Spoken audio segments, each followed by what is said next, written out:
Yep. Good morning, everyone. A very happy Republic Day to all.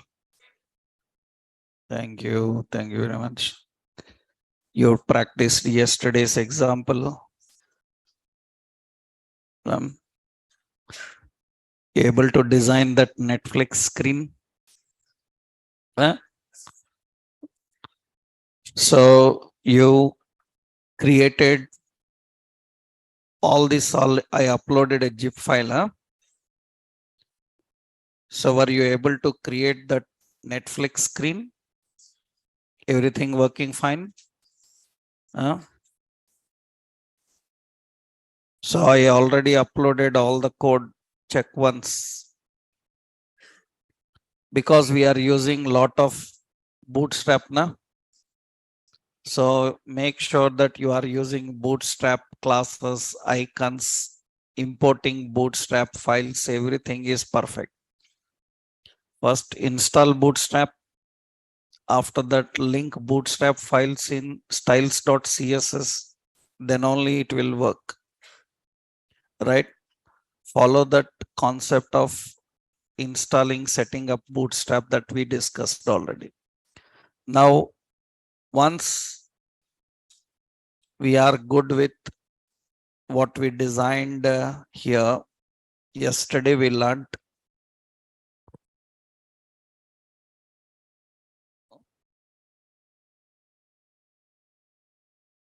yesterday we learned how to create a simple screen with multiple components. Actually, here we have index component, header component, main component, and register. We can access a component inside another. Application starts with index. Everything comes onto that index. That is why it is called single page. Now, is it having only one page? No, there are several pages. Then why it is called single page application? Single page application is an approach where user will stay on only one page. Actually, traditional web applications, user will move from one page to another. But here, everything can come on to one page. Later, you will learn concept called routing. There you will see more. So this we discussed in the last session, and in the last session we learned what is the summary. We learned what is component. We learned how to add component manually, right? And we learned how to add component using CLI commands, right? We discussed about how to add inline and code behind components, right? We learned how to access a component in another. That's we done yesterday, na? That means we can access one component in another.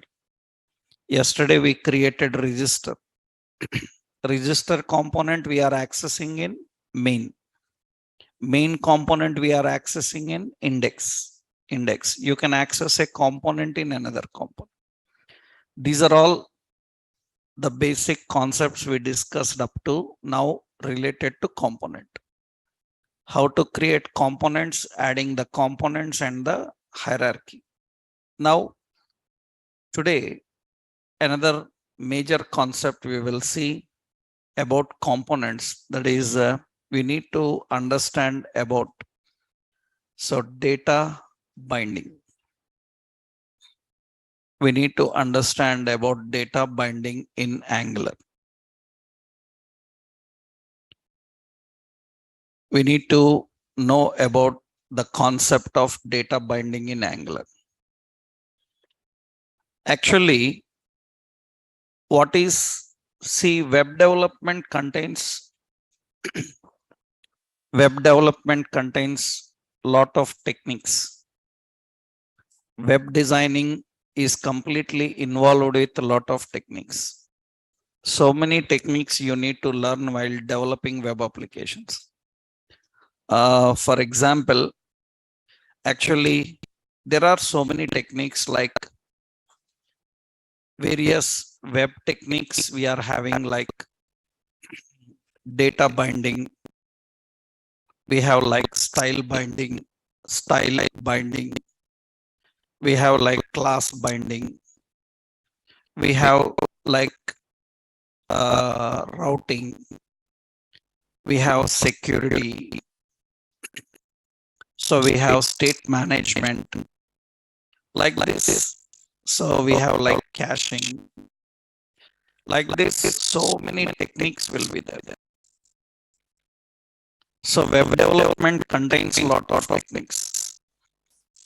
Developing web application is not so simple and easy.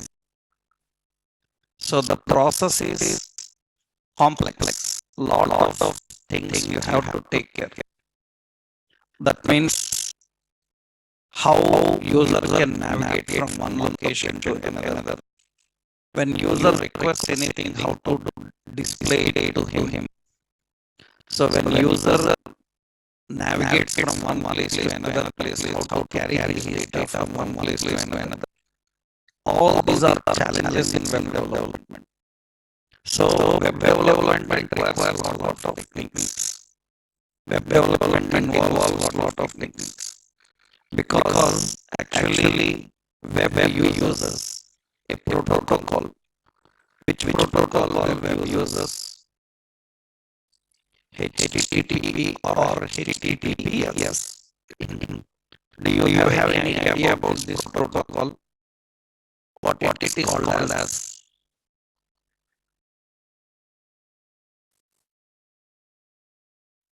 Not full form. What it is called as? HTTP is called as a stateless protocol. It is a stateless protocol. Stateless protocol means it can't remember information between requests. That means you done something now and you move to next page. What you done in previous page, next page cannot know. This is the nature of stateless. Then it is very difficult. Suppose you logged in first page and you go to second page. In second page it logs out. Now your responsibility is to keep that login available for other pages. For that, we use a concept called cookies. Heard about them? These are all techniques. Without these techniques, web development cannot happen. So data binding is one technique. Like that, so many techniques you are going to learn here. So what is data binding technique? Data binding is nothing but data binding is a technique used in web applications. Where the data is accessed from source and binded to UI. Data is accessed from the source and binded to UI. And very important is actually it identifies the changes in UI and update back to source. This is called data binding. So in every web technology, data binding is compulsory. Everywhere we need data binding. Data binding is nothing but accessing the data from source and binding to UI. For example, suppose we have some username. Suppose username, a text box is present. And here, suppose we are having a div. And what we want here is, so whatever value they entered in this username, some value they entered in this username text box, this value we need to collect and display here in the div. That means, what is the source? Text box. From text box, we need to collect the value and we need to display in a paragraph, in a div, in a span, or somewhere. You need to bind to UI. Or actually, it may come from, suppose you have a variable. From this variable, there is a value John. This is source. Now this value must be attached to text box. This value must be attached to text box. That is text box is UI. And any change they make in that value, it should update back here. That means it should update back here. This is data binding. There is data stored in some location. We need to display the data in UI. And from UI, user can make changes in the data. We need to collect the changes and update back to the source. This mechanism is data binding. How you do this in general JavaScript? How you do this in general JavaScript?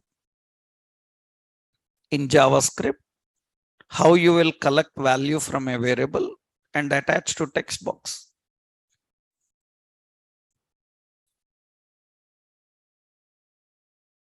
You are thinking or waiting for my answer? Huh? I asked you a question.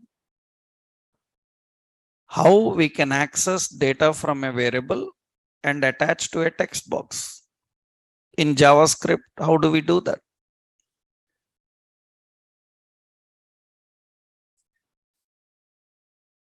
So for that, actually, to do this, we need lot of DOM methods. Am I right? You learn DOM methods: get element by ID, get query selector, right? You have to access and you need to bind. Generally, what we do is, for example, for this text box, we have an ID as txt name. Then generally how we do that? So document dot get element by ID, get element by ID. What is it? Txt name dot value is equal to what? Username. That's how we do. How you will update back to username? If they done any change, how you will update back? If they done any modification in this name, how you will update back? How do we know whether they modified or not? Then for that, actually, we need to write a function. Actually, for that, so function, actually for that, suppose a function name changed. Am I right? We need to use a function. Here I am just displaying. So we need to write one function. We need to write a function. What is it? Name change. When this function will fire up? When input type text on change. On change, or you learned so many events on key up, on blur, on focus, on change. So many events are there. That means on change, which function should call? Name change. Name change. What is this known as? This is known as what? Event. We need event. And how we can update that? For that we need to use document dot get element by ID or something. Actually, this is DOM method. So data binding in JavaScript, jQuery, everywhere happens by using lot of DOM methods and events. By using DOM methods and events, we do this. But one advantage is actually JavaScript and jQuery handles data binding by using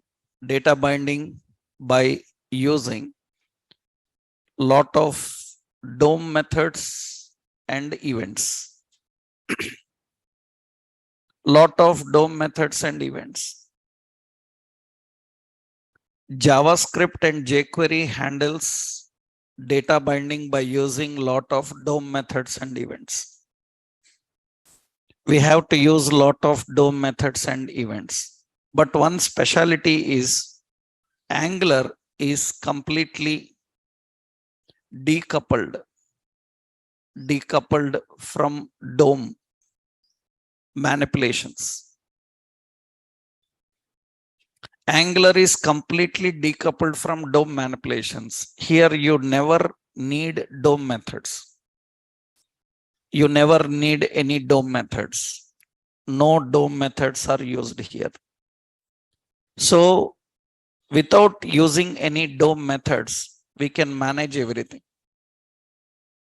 So Angular is completely decoupled from DOM. So yes, please, who is that? You please go out, Mr. Busy Guy. We are more busy than you, man. Please get out and talk outside.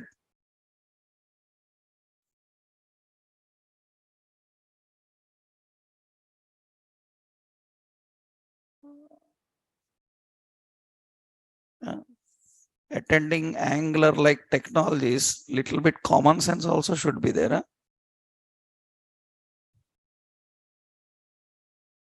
Right. Keep your cell phone silent. You know, in mobiles, there is a silent mode. You know, some people even don't know that. They just have mobiles. They don't know how to use mobiles. Huh? Have some common sense. For 1.5 hours, keep your mobiles in silent mode. If don't know, bring it. I will show how to put in silent mode.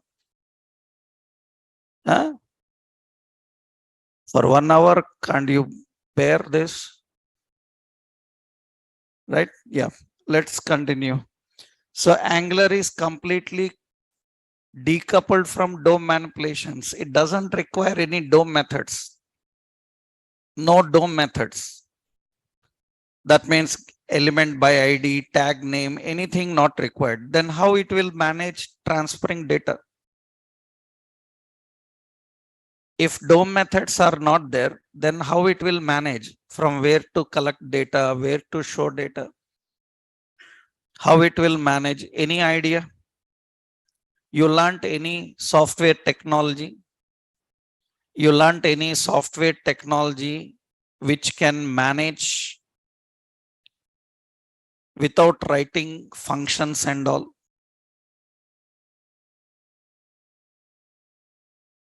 No. Actually, how Angular manages this without writing functions and all? Actually, Angular implicitly uses frameworks like MVC. Heard about it? Model View Controller, MVC, and MVVM, Model View and View Model. It uses the frameworks like MVC and MVVM. So these MVC and MVVM frameworks will handle data binding. They will handle data binding. So what is the specialty of a framework? Framework have inbuilt functions and methods. So you just tell what and from where you want, it will handle internally. What is technically a framework? Actually, framework is a set of libraries.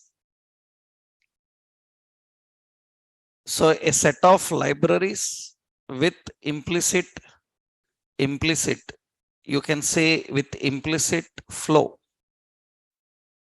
controlled for application, flow controlled for application.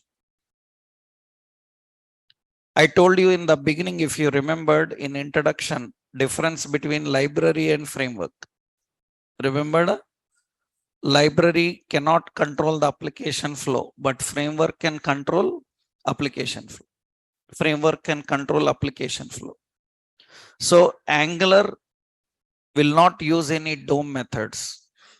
Then without using DOM methods, how it can handle? Internally, it uses frameworks called MVC and MVVM. Now I will give you a small introduction on this. What is MVC and how this MVC framework works? What is MVVM, how that MVVM works, right? When we know this, then only we can implement, right?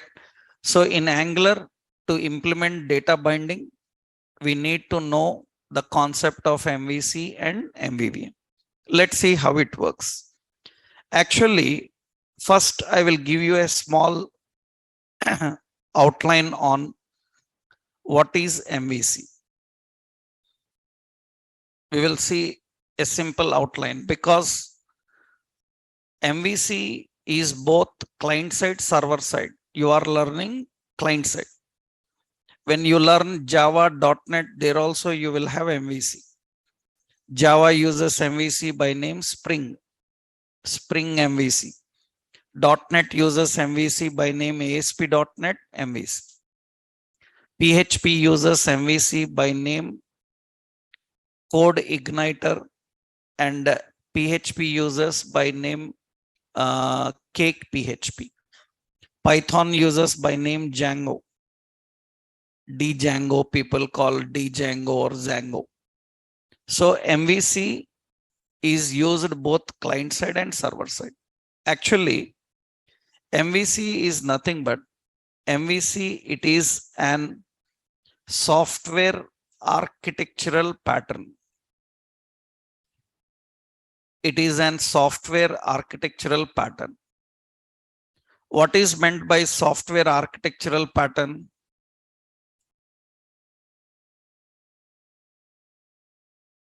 What is meant by software architectural pattern? A software architectural pattern can build application and control the application flow. Actually, for that, I will tell you one small point here. See, actually here, when we are dealing with software development, generally in software development we have design patterns and software architectural patterns.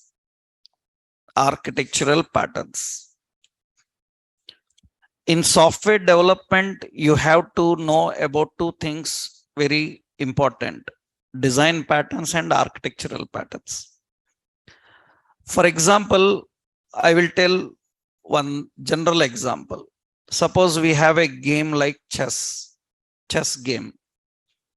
You don't know how to play chess, and you purchased a book from the market written by some grandmaster, some world grandmaster, champion of chess, he written a book on chess, how to play chess. And you read the book, you learned how to play chess from the book. You learned all the rules. You know perfectly everything, how every piece moves. You know all the rules and regulations. You perfectly learned chess.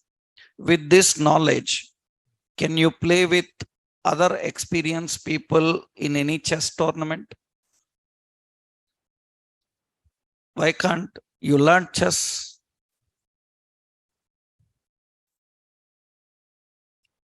You learn chess perfectly. You know everything.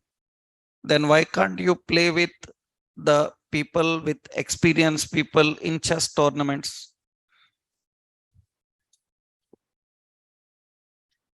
Because the point is nothing but people who are playing that game from several days, they have some tricks. They implement those tricks on you. Very important. I will show you simple. For example, I will show here. Suppose we have a tic-tac-toe game. In this tic-tac-toe game, suppose my move is here. My opponent move is here. Then I will guarantee that I am going to win the game now. Compulsory. Nobody can defeat me now. We can challenge. Why? Because now we have certain trick. We will follow the trick. What is the trick? My next move will be here. Then his move must be here. My next move will be here. Finish. I can close the game here. I can close the game here. Am I right? That means now I have some plan. I have some tricks. Why I am applying this plan on that person? Because this plan is already tested, already proven. If it is already tested and proven, do it. Why you are wasting your time? Understood? Huh? Software development is also same.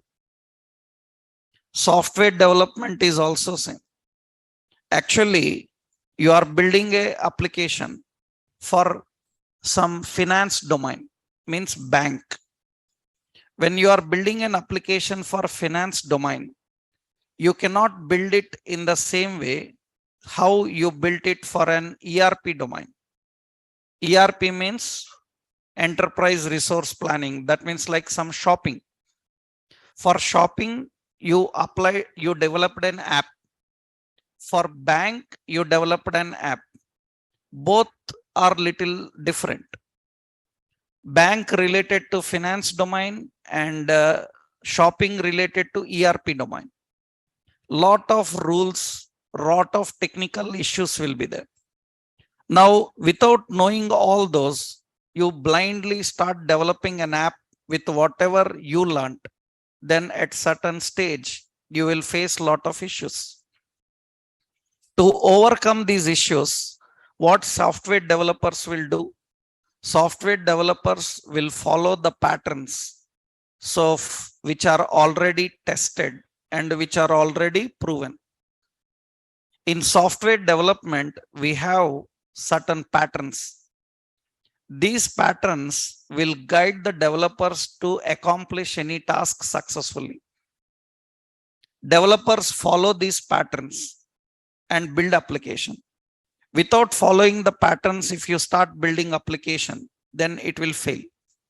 For example, you are learning Java, .NET, Angular, some technology. You got some errors in your program. You copy that error and Google. And in Google, you see a lot of answers posted about it. Am I right? How they know you will come with this error?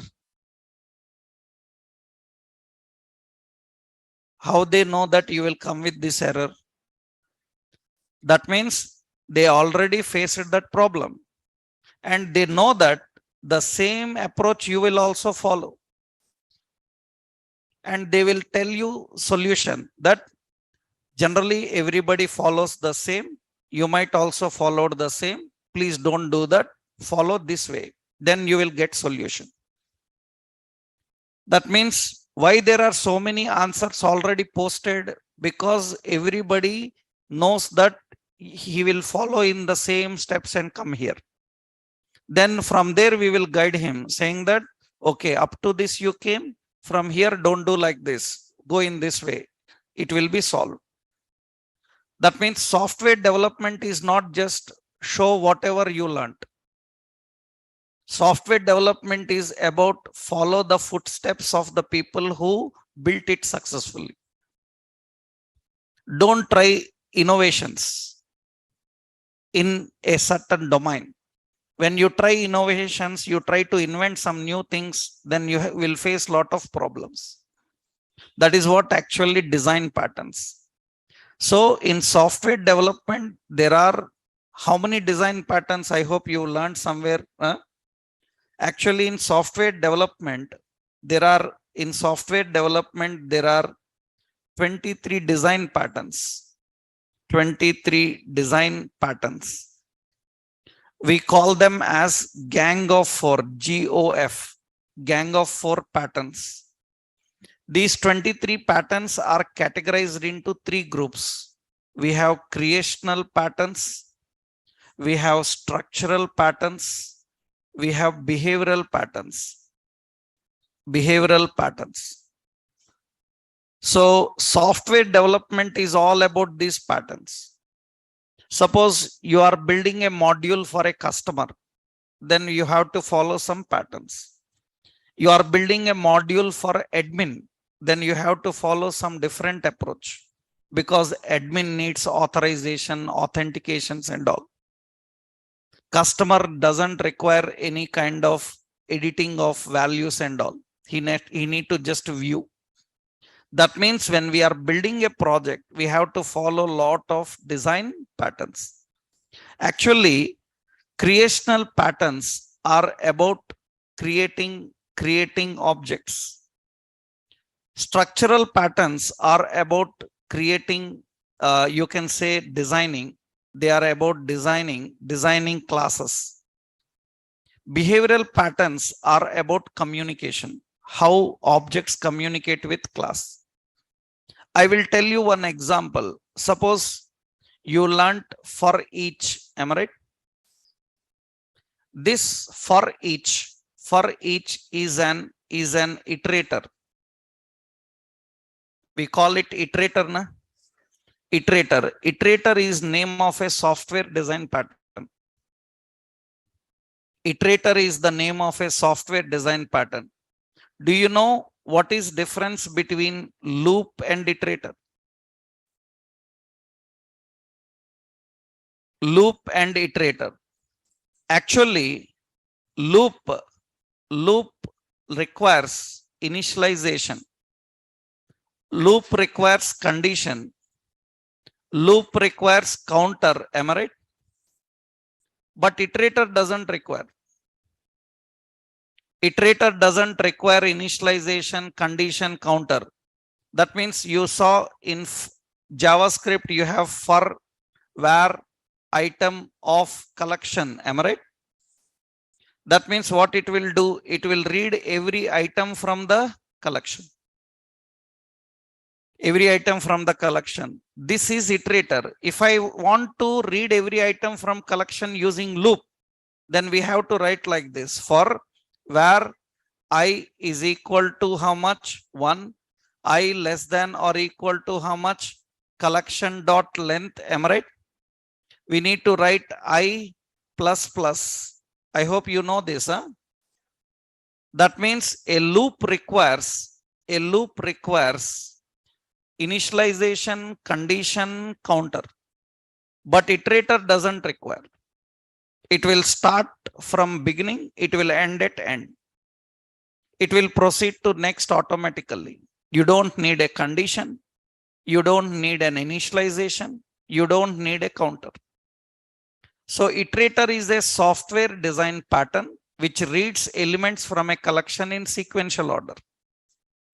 This iterator actually belongs to behavioral pattern. It belongs to behavioral pattern. Behavioral pattern indicates communication. So it communicates with the collection. It checks how many elements are in collection. It reads that element. After reading first element, it will again communicate with the collection. It will check second one. It will read second one. It's a communication pattern. So till now in your software development, you have used a lot of patterns. You don't know. You have used a lot of patterns, but you may not know that those are design patterns. Iteration is a design pattern.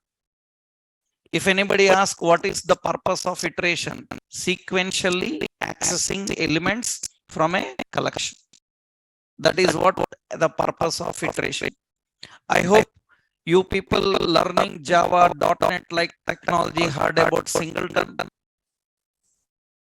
Singleton pattern means you design a class in such a way that it can have only one object. That is a design pattern. That's a design pattern. Singleton is a design pattern. For example, you learned about events, on click and all. In JavaScript, you might have learned about events. Do you know event follows a pattern called observer? Event follows a pattern called observer. It is also a communication pattern. That means it comes under which category? Behavior. You have learned about in class. You learned about constructor. Am I right? Constructor is a design pattern. Constructor is related to creation. That means it is responsible for creating object. So everything is design pattern in software development. And especially if you are having experience, 5 to 10 years experience in software development, in companies they ask especially, do you have complete idea on design patterns? Because at the role of team lead or project lead, you must be very good in design patterns. Because you need to tell for this module which pattern they have to follow. Then your developers will follow the pattern and build that module. For every concept, we need that. That's the reason Java developer, .NET developer, and all these people, you Google, you see Naukri sites. When you see team lead, project lead, like roles, you search Java team lead, Java project lead. You will see in every requirement design patterns compulsory. Design patterns compulsory, right? You should know all the design patterns because that is what application is used for. That means, remember, design patterns are responsible for which purpose? They are responsible for building what? App. Okay, application built. But how this application runs, flow, from where to start, from where to collect data, where to send the data, flow cannot be controlled by design patterns. Design patterns can build application, but they cannot control the flow. Design patterns can build application, but they cannot control the flow. Then to control the flow, we need another patterns. We call them as architectural patterns. Architectural patterns have a broader scope than design patterns. Design patterns allows to build application because design patterns deal with creating objects, designing classes, and handling communication. By using these patterns, what you can do, you can build an app. But how to control the flow of app? From where to access data, where to show the data, from where to start, where to end, how you will control the flow? You need another pattern. We call them as what? Architectural pattern. And there are so many architectural patterns. I will show you here. There are so many software architectural patterns, design patterns, different categories are present.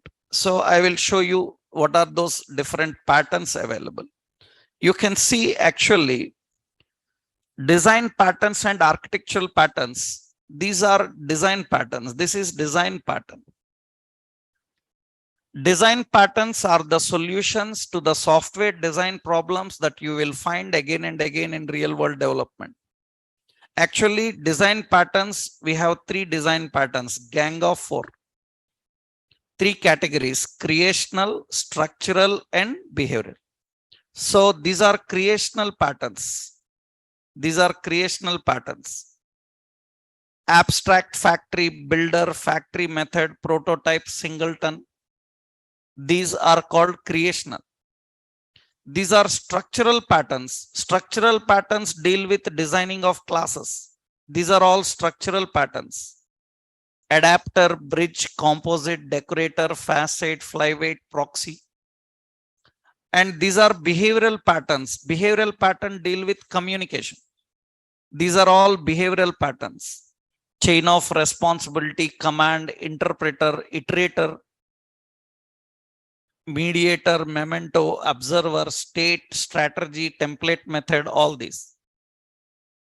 Now, are they enough in software development? No, they are not enough. So you learned Java, .NET, PHP, Python, and you went to company for a job. First question they will ask, okay, you learned Java, .NET, PHP, which architectural pattern you learned? Which architectural pattern you learned along with this? Because you will not fit as a software developer in real-time company without knowledge of architectural pattern. Java is not enough, .NET is not enough, PHP not enough, Python not enough as a software developer in real-time project. You need knowledge of an architectural pattern. And these architectural patterns, you see, these are all architectural patterns. Blackboard system, broker pattern, event-driven architecture, implicit invocation, layers, microservices, MVC, MVP, MVVM. I hope in Java, .NET and like technologies, you heard about MVC and microservices. Without that, no Java developer. Without those architectural patterns, you will not be eligible as a software developer.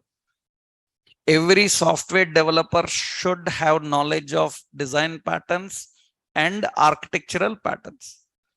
That means it's not just building application. You need to control the application flow. So you learned Java and went to job for in any company interview. First question they will ask, which architectural patterns you learned along with Java? You should say microservices or MVC Spring. PHP people will talk about Cake PHP Code Igniter. Python people talk about Django Flask. .NET people talk about ASP.NET MVC. These are all architectural patterns. What is MVC now? MVC is an what kind of pattern? Design pattern or architectural pattern? Architectural pattern. That means it is responsible for both building the application and controlling the application. Controlling the application flow. So it is responsible for doing both things. Actually, the concept of MVC was originally introduced by Trygve in the early 1970.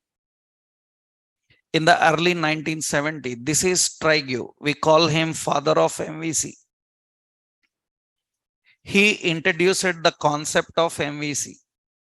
MVC is not a new concept. It's very old, 1970. The first technology with MVC was Smalltalk. Smalltalk is the language that first used MVC. After that, every technology started using this MVC. These are all the various technologies using MVC. PHP uses MVC by name Cake PHP Code Igniter.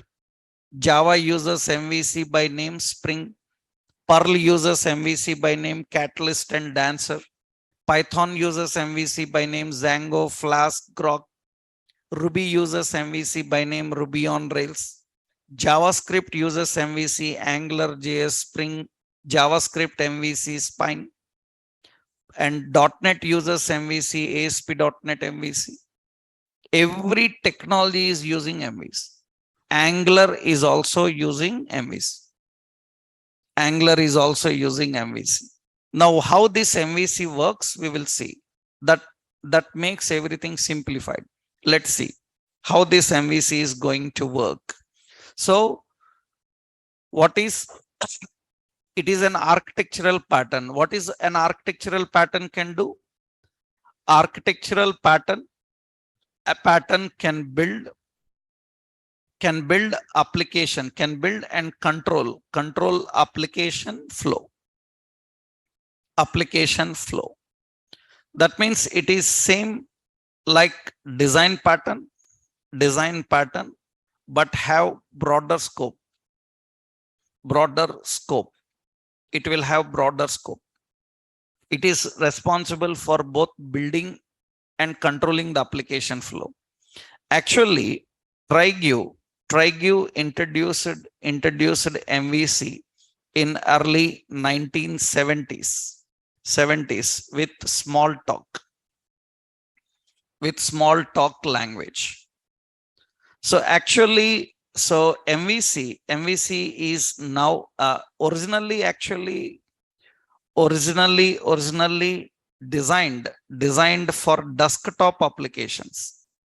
It is designed for desktop applications, but now it is used in web applications.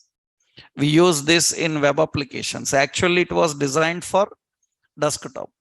And every technology knows MVC, knows and uses MVC. Every technology knows and uses MVC. So Java uses MVC by name what? Spring MVC. Python uses MVC by name Django, Flask, like Grok, like this. Ruby or say PHP uses MVC by name Cake PHP and Code Igniter, like that. Igniter. Python, Java, PHP, .NET uses MVC by name like ASP.NET MVC. So Ruby uses MVC by name Ruby on Rails. Perl uses MVC by name Catalyst and say Dancer. So various technologies. JavaScript uses MVC by name Spine. And like so many are there now. Angular is using, Angular JS is using, Backbone is using, all these. These are all MVC. So technically MVC is an software architectural pattern, and very important here. So the architecture. So MVC architecture. MVC architecture is nothing but MVC, it separates application into three components. We have model, and we have view, and we have what? Controller. MVC separates application into three parts: model, view, controller. Actually, model represents data, and view represents UI, and the controller represents application logic,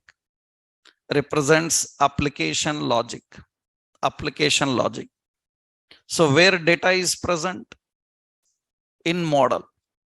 Where it is shown? In view. And where it is processed? Controller. That means model contains data, view displays the data.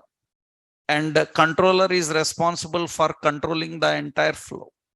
Remember, I am just giving an brief overview, not detailed into it. Detailed into MVC means it will take a lot of time. We are not learning MVC. We are learning a technology which is using MVC. Understood? So if we have to learn MVC directly, there are so much things to discuss. So I am not doing that because here Angular is using MVC. So you need to just know for which purpose it is using MVC and where it is using MVC. Angular is using MVC in data binding. That means Angular handles MVC in data binding. That means what is this MVC framework actually? What is the concept of that MVC framework is generally, suppose we have the entire application separated into three components. It is separated into three components. So one is what? Model. Another one is what? View. Another one is what? Controller. Actually, in our Angular, this model represents data. Data in our Angular is present in the format of JSON. I told you now. It is in the format of JSON. And view describes the UI. UI is nothing but this is your .html. Controller defines the logic. It is your .ts. Understood? That means now what happens is whatever data present in the model, it is accessed by controller and it will send the data to the view. If any change, remember data will not directly go from model to view. It always processed by whom? Controller. And controller will send the data to UI. And if any modification in UI, it is updated back to where? Controller, and it will send it to model. It will update that into the model. So we need data, we need a controller, and we need UI. Already you have TS file, that is your controller. Understood? Already you have your HTML file, that is view, that is your view. Data you can keep bring from anywhere. Actually it will come from database, and actually this data come from APIs. We will learn that. Backend technologies will communicate with the database, get the data, convert the data, and provide the data in the format of JSON. That data we can present. Here we will see this concept now. Let's see. Let's add one component here. Let's add a new component. In the components, I will open in terminal ng generate component data binding. Okay. Skip test. I will use skip test. I don't want to generate test file. Okay. Data binding component is added. After it is added, we will keep it in the startup. Go to app module. In Bootstrap, we will set which component? Data binding component. It is actually data binding component. Okay. Now one more in index I need to change. So it is app. So data binding. App data binding. Okay. App data binding. And you can see here data binding works. We created a component and it is working. Now let's design. Let's go to data binding component now in the TS file. So here we have the TS file. Now data will come here. How to bring data from external sources, I will teach you in a separate session. Currently, temporarily, we will put some data directly in controller. Later, we will bring from another location, right? Initially, we will put some data directly in controller. From controller, we will send the data to view. Actual data comes from where? Model, right? Now, temporarily, how to store data in a class? In a class where data is stored. What are class members? We discussed in TypeScript. What are TypeScript class members? TypeScript class members. What are TypeScript class members? Properties, methods, constructor, another one, accessor. In these four members, where data can be stored? In these four members, where data is stored in properties. So we will create a property called username. It is what type?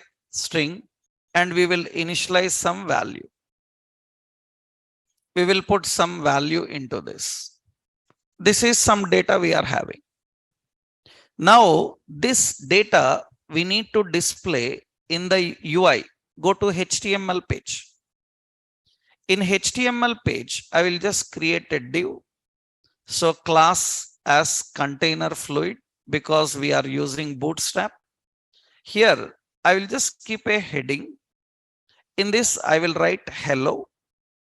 After that, here I will put a span. Here I want to display that value.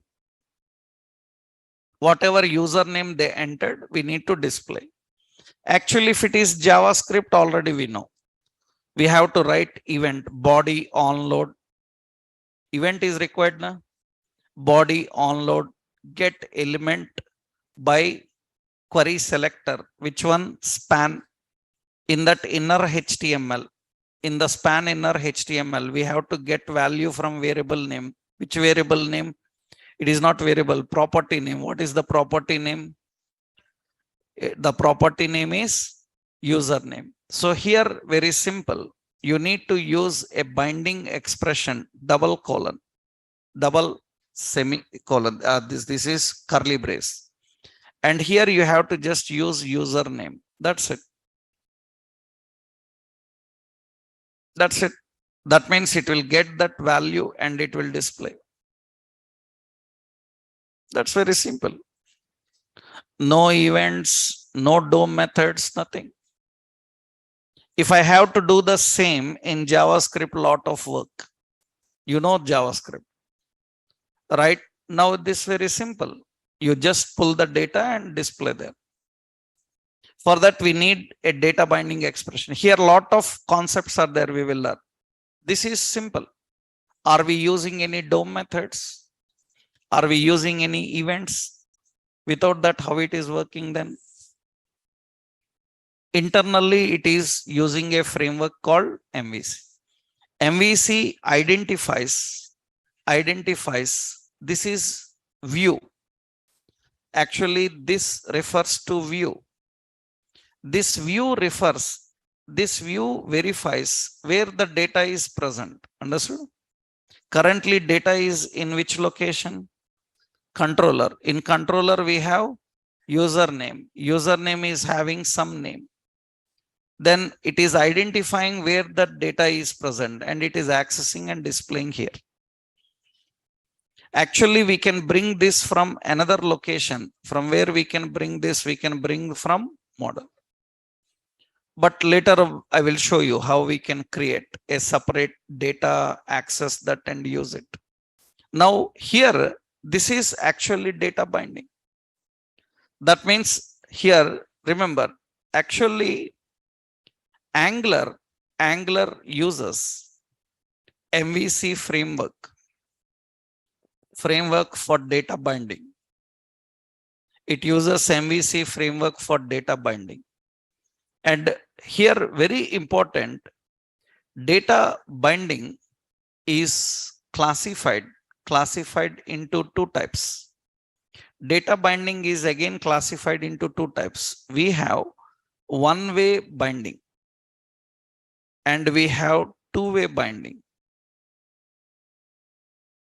Two types of data binding is there. One-way binding is nothing but accessing the data from source and display in the UI. That is one way. Two-way binding means again identify any change happened in the view and update back to the source. Some technologies don't support two-way binding. That is why Angular is famous than other technologies in terms of two-way binding. That means one of the main competitor for Angular, React don't have two-way binding. React have only one-way binding. Then to handle two-way binding, they need to implement lot of techniques, lot of external efforts. But Angular doesn't require. Angular internally handles two-way binding. That means one of the main difference in data binding between Angular and React uses only one-way binding technique.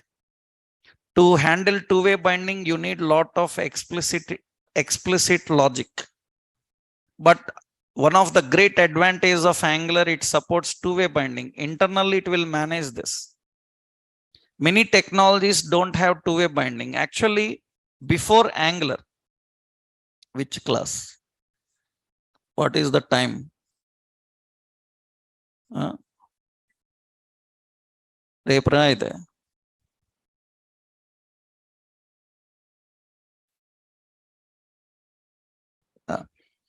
Right. We have two options, one-way binding and two-way binding. What is the concept of one-way binding is it can access the data and display, but it cannot identify changes and update back. It cannot identify the changes and update back.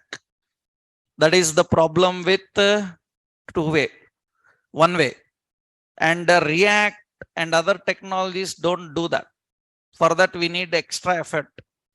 Actually, before Angular, we used very popularly a technology called Knockout.js. Knockout.js, Backbone.js, Ember.js, which are even today popular in companies. So don't think that all companies are using Angular or React. Many companies are using some scripts and frameworks which are not Angular React. Several companies are still working on Knockout Backbone. Actually, when single page applications popularity started, single page applications first were built with very popular technology called Knockout.js. We thought that Knockout.js will make a good trend in the market. Actually, we delivered training on Knockout.js for software developers in companies when Knockout.js came. And we thought that this will make a good revolution in the market. But suddenly Google released AngularJS, and AngularJS came with a lot of features which were lacking in Knockout. Knockout uses only one-way technique, and Angular came with two-way. Then everybody started migrating towards this. So even today, several MNCs projects are still in Knockout.js, right? So that means you, as an Angular developer, don't think that you will fit in every project. Some companies' projects don't need Angular people. You are a Java developer, .NET developer, but their projects are 5-7 years back projects, 10 years back projects. You have to still work on them. In that case, they don't need Angular React. They need old techniques, right? So that is the reason you need to know the differences. So data binding have two concepts, one-way and two-way. I will show you both. First, we will say one-way binding. What is one-way binding? What is the concept of one-way binding? The concept of one-way binding is nothing but it is the process.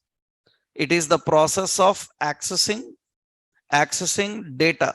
It is the process of accessing data from source and binding to UI.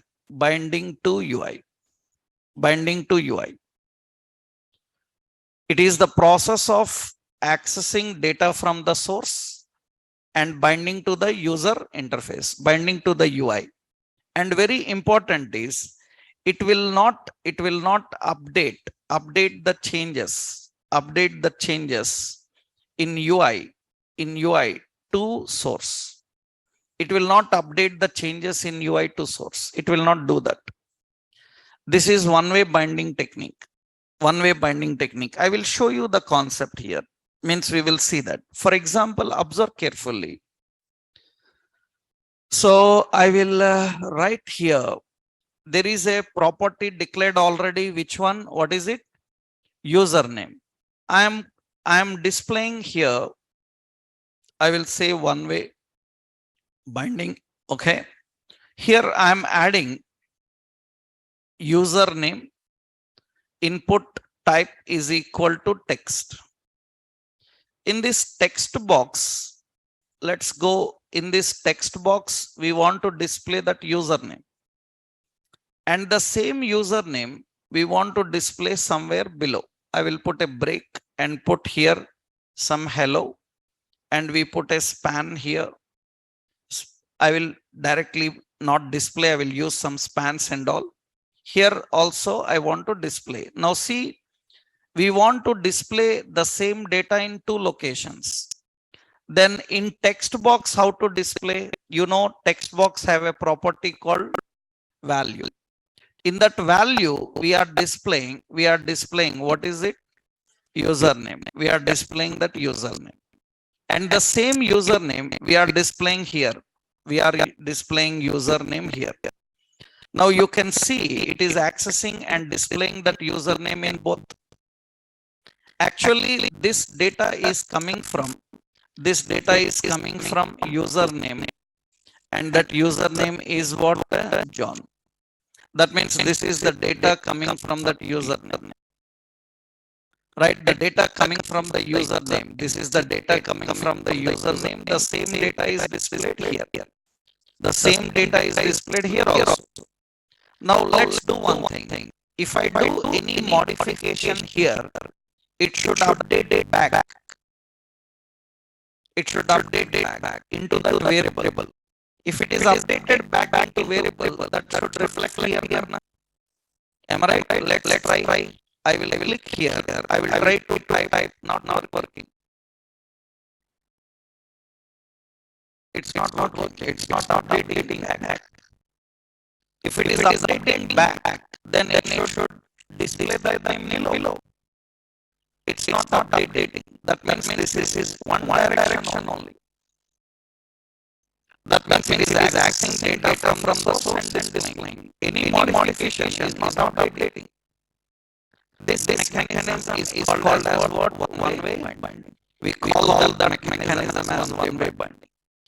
It is the process of accessing data from source and binding to UI. It will not update the changes in UI to source. That is one-way binding. So here, so many techniques are there. So you can bind. You can bind the value. You can bind the value by using various binding techniques. How we can in one-way binding? How you can bind the value using that? We have various binding techniques. What are the binding techniques? You can bind. One binding technique is attribute binding. Another technique is property binding. Another technique is interpolation. These are three techniques. How you can bind value to UI? In one way, the source is binded to UI. In how many ways you can bind? There are three ways. Attribute binding, property binding, interpolation. Actually, interpolation is nothing but interpolation is the process of binding a value by using data binding expression double curly brace. If you are binding any value by using this double curly brace, then it is called as interpolation. We call that mechanism as interpolation. Right? Now you see here, currently So we will put a logic like this, syntactically like this. For example, public username, and it is what type? String is equal to some value. And here we have a text box, input type text. In that we have a value. To that value we are using, what is it? Username. So, or in a span, you are displaying that username. Am I right? Span or div, anywhere you are displaying this username. Now this mechanism is interpolation. We call this as interpolation. Interpolation is nothing but binding a value by using data binding expression. Data binding expression is double curly brace. Now what is problem in this is okay, it is binding. You saw that data is displayed. But what is problem with interpolation is actually interpolation is forward only and renders, so, and one time only. It is forward only and one time only. Interpolation is forward only and one time only. This is interpolation. We call this, this is the problem of interpolation. Interpolation is forward only and one time only. What does that mean? I will show you. Let's see. For example, here you can observe here interpolation is forward only and one time only means, observe here. See, what does that means?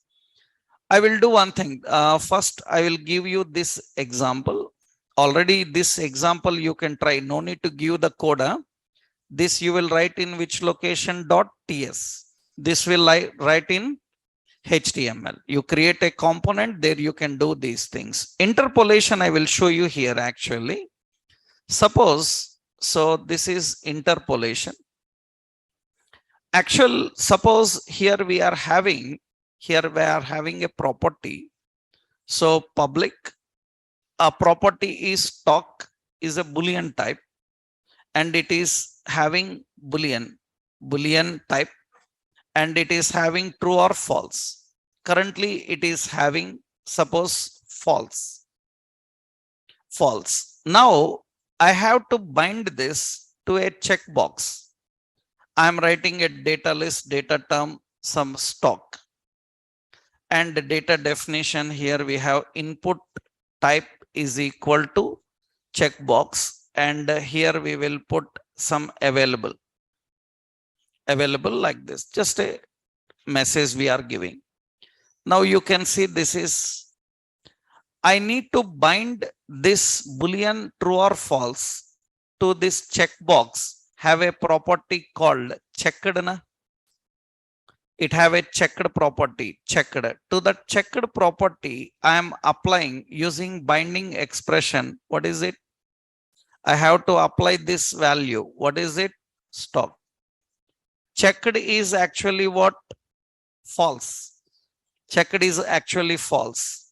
Then here you can see it is checked.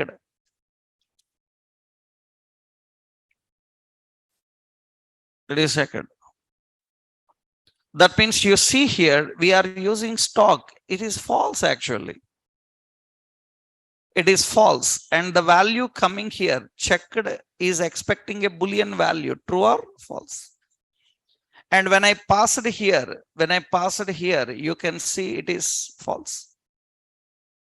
And for example, see now what I am doing here is, suppose you see this is changed. This is changed to true. This is changed to true.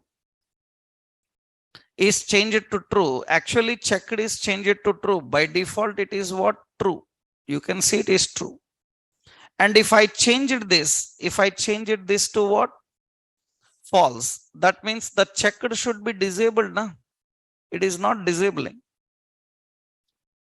It is once updated, checked. It is not removed. One direction only. And one time only. It is one time only. it is not updating. It is not changing. Value is updated. For example, you see here, value means how it will update the value. I will show you. Suppose I'm giving here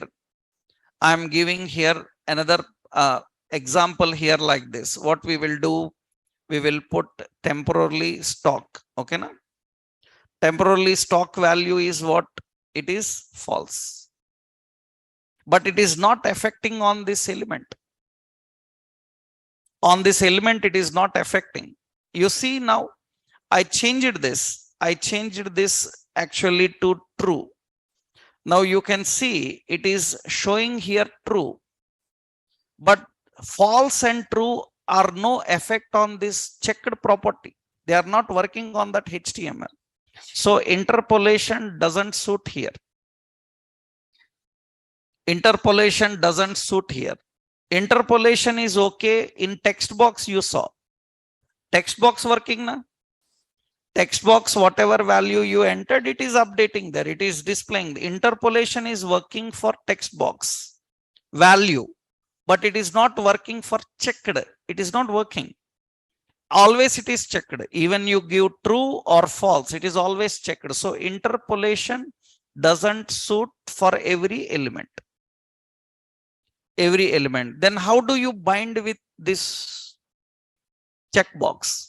Then we use another technique called interpolation is forward only and read only. That means suppose, so syntactically, we have public, what is it? Stock, what is type? Boolean type. Here it is what? True. So true, and we are binding with what? Input type what? Checkbox. Checkbox have what?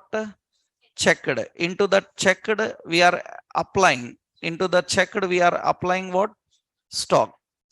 In this situation, what happens is not is. So checked property, checked attribute will not update the boolean. Will not update the boolean.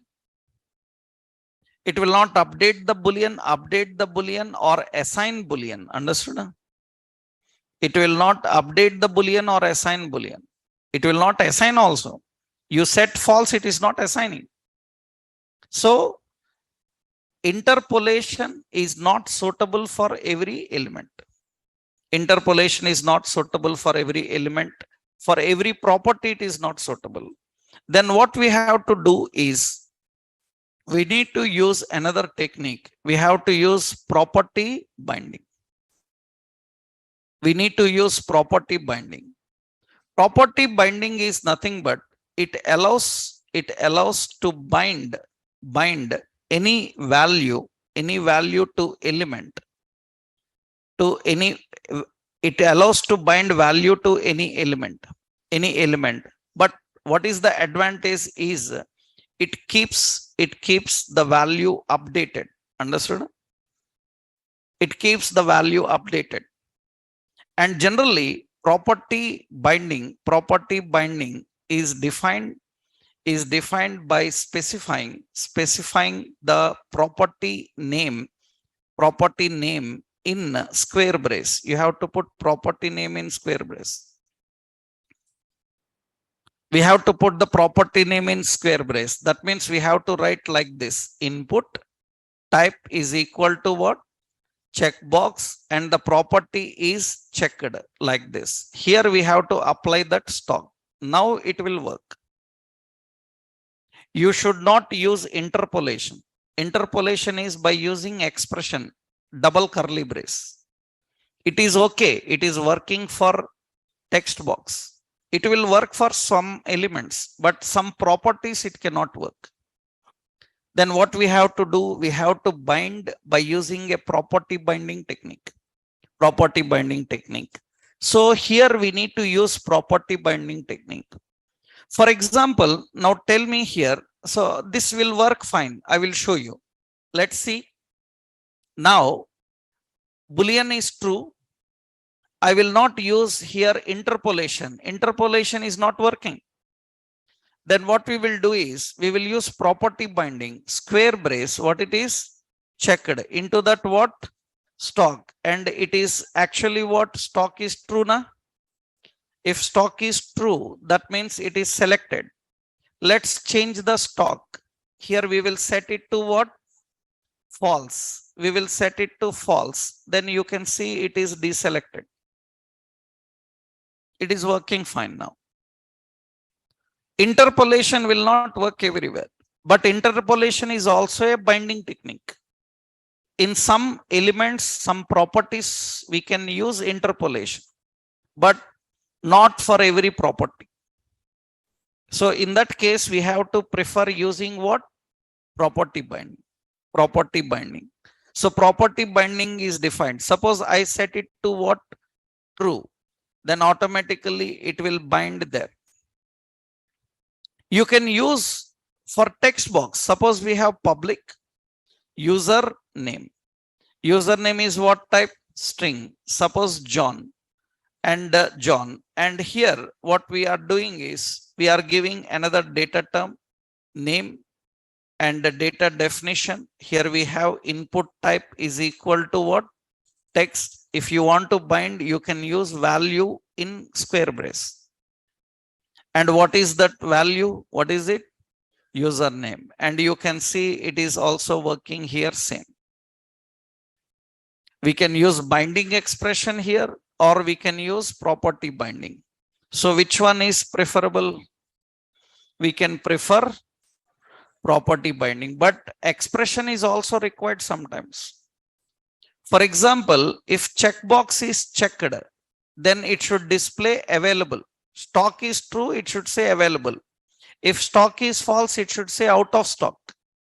That means this string should change. Then what we do, we can put a binding expression. Here we can write an expression. What is the expression? Stock is equal to what? True. Question mark. It is what? Available. Otherwise, we will put as what? Out of stock. Like this we are writing. We are displaying like this. You know, this is ternary operator, na? Right? We are writing like this. That means it will display that. So available. Suppose I am changing the value here. I am changing the value as what? False. I change the value to false. Then it will be saying out of stock. It is changing. But remember, it is only one-way binding. If I select this, it should be showing available now. It is not updating back. Why? Because it is still which way binding? One-way binding. If it is two-way binding, it will update back and it will immediately show that available. But it's not working. It's not working means it is one-way binding only. Currently, you are learning only one-way binding. You can bind to using expression. You can bind by using properties. So such evaluations you have to do, then you need a binding expression. You need a binding expression. Otherwise, you have to just use property binding. Property binding. But here one problem is there in property binding. The problem is nothing but property binding problem is nothing but every element don't have all the properties that are available as attributes. Every element don't have all the properties that are available as attributes. What does that means? It means that, for example, you learnt a table in HTML. Table in HTML, we can give table height. Table height some 200 pixels. You can give table width. Table width how much? Some 300 pixels. We can give table border. Suppose 1. Like this we give an option. But actually, suppose I want to control the table dynamically. If I want to control the table dynamically, suppose you know where we will use table document dot which element? Create element. Which element we are creating? Table. This is in HTML creating a table. After creating table, we want to apply width for table. We will put 300. We want to apply height for table. We will keep here what? 200, but it will show error. Error because height is not a property. It says that height is available in HTML as attribute, but in JavaScript, it is not there. In JavaScript, table don't have height. There is no height property. Then how you will control the height dynamically? I want to control the height dynamically, but table don't have height as a property, but it is available as attribute. In HTML, height will work, but in JavaScript, height will not work. That means now see here, we are defining that. For example, you see, you already know your HTML, right? Suppose you have your HTML page. We have a table. Table will have a table row, table cell, some name, something. Table have border 1. And you can see this is a general HTML table. And in this HTML table, we are having table. You can see table is having this. For table, observe, I am giving width. I am giving width as 200 and table width is adjusted to 200. I am giving table height. Height is also 200. And you can see table height also 200. Height is there. In HTML, table have height, but in JavaScript, we don't have. Dynamically, we can't have height. Then how to control height? So we don't have height. Let's try here. We don't have height dynamically. Then how do we control the height? I will show you. Actually, suppose here I am designing. This is interpolation. Let me give this example. Copy. First example I will give, this is what? Data binding dot component dot ts. In the data binding component dot ts, this is the code. Another one is data binding dot component dot html. In that HTML, this is the code. Roughly, I am giving this first for your understanding. Now let's do this here. I will go here and I will create two properties. So one is public t width. T width is table width. It is what type? Number type. I will give 300. Okay. And again, another one is t height. Table height is also number and it is 200 pixels. Now what happens? Now here we will create one table. Means here we are using a table.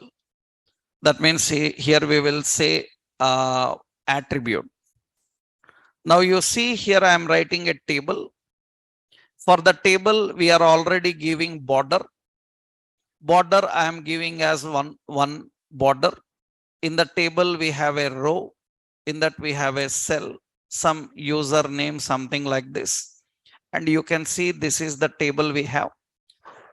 Now for this table, I am giving width as a property. Width as a property, this width comes from which one? T width. T width is how much? 200. Then it will apply that. Width is applied dynamically, na? Okay. Now let's write what is it? Height. Height is equal to how much? T height. T height. It's not working. It says that height cannot bind to height because it is not a property of table. That's what I told you. But height is available as attribute. HTML will work. But dynamically we can't apply. Now we have to tell Angular that, okay, we don't want to apply as a property because we know that there is no property by name height. Use it as an attribute. Then we have to use here attr dot height. Now it is fine. This indicates that we know that there is no property by this name. We don't want to bind to property. We want to bind to what? Attribute. We want to bind to attribute. That means now you can see the height is adjusted. Otherwise, it will not work. If you directly write height, it will say that table don't have height. There is no height. So you have to apply to attribute attr and height. Now it is going to work. That is what the concept of attribute binding. Attribute binding is nothing but, so every element don't have all properties that are available as attributes. Then what you do? We have to bind to, that means you have to bind directly to attribute by using the prefix. What is the prefix? attr. That means we have to write like this. Suppose, so public, these two I will copy. So t width and t height, okay? And how you bind this to the table? That means when you design a table, we will put property as what? Width. Width is equal to t width. And here attr dot what? Height. Height is equal to t height. Like this we need to define. Some border is equal to 1. Like this we need to do. If you directly write width, that means you directly write height. Suppose you directly write height, then it will show error. Here we will show error. Error is nothing but height is not a property of what? Table. If it is not a property, what it is? It is an attribute. Then we have to bind to attribute. So one way binding, 3 ways. We can bind using interpolation. We can bind using property. We can bind to attributes. That depends on different elements in HTML. That is why we need to be strong in HTML, because HTML teaches you this is a property, this is an attribute. In HTML, it teaches you that this property is not available as attribute. This attribute is not available as property. That is the reason we need to know all the techniques, where to use interpolation, where to use property, where to use attribute. If it is saying that it is not a property, then immediately use attribute, right? But this is all one technique. What is the technique? One way. Now we will see how two-way works, means how it updates back. For that, some more techniques we need to understand. That we'll see in next session tomorrow. Right, in tomorrow's session, we will discuss about how to handle two-way binding. Okay, no? Right.